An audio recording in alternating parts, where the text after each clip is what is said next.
नमस्कार मंडळी. तर पुन्हा एकदा आपल्या चॅनलवरती तुमचं मनापासून स्वागत आहे. आजचा दिवस आहे ना साधा आहे पण खूप छान जाणार आहे.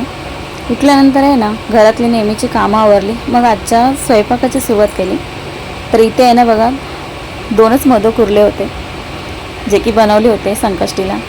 आणि मग एवढ्या 2 मोदकांसाठी काय करायचं म्हणून मी इथे असा हा जुगाड केलेला आहे. छोट्याशा टोपामध्ये पाणी ठेवलेलं आहे आणि जुनी एक अशी ना किसणी होती त्याच्यावरती असे ते ठेवून उकडण्यासाठी ठेवून दिले होते, कारण ते ऑलरेडी फ्रीजमध्ये ठेवले होते मी. त्यानंतर आहे ना इथे वाटणाची तयारी करत आहे, जे की खोबरं आहे ना, खोबरं आणि कांदा कापून घेतले आहेत मी. त्याचे आता पूर्ण भाजून घेणार आहे दोन्हीसुद्धा. आता इथे आहे ना मी कांदा आणि खोबरं आहे ना हे सर्व भाजून घेते.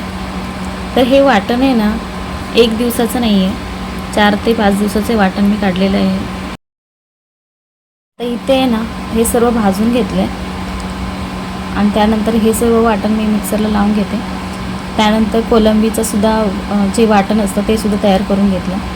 त्यानंतर आहे ना मला सुकी कोलंबी बनवायची होती, जे की असं सुक्कं बनवायचं होतं. तर ताजी कोलंबी आणली होती, ती स्वच्छ धुवून घेतली आणि छान आहे ना मसाल्यासोबत अशी शिजवून घेतली होती.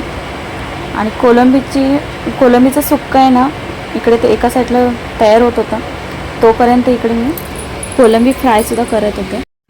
तर सगळ्यात आधी इथे आहे ना मी रवा, तांदळाचं पीठ, हळद, मीठ, तिखट एकत्र करून घेतलं आणि ते छान कोटिंग तयार केलं.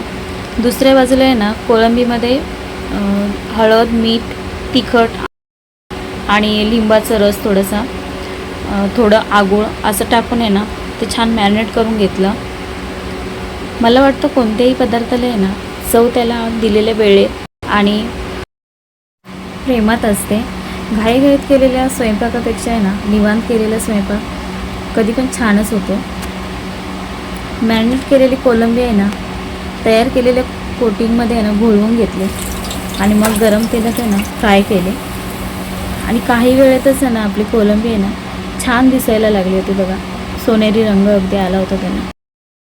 आशा करते की आजचा हा छोटासा व्हिडिओ तुम्हाला आवडला असेल, आणि आवडला असेल तर लाईक करा, शेअर करा आणि चॅनलला सबस्क्राईब करा. पुन्हा भेटू नवीन एका अशाच व्हिडिओमध्ये. तोपर्यंत बाय.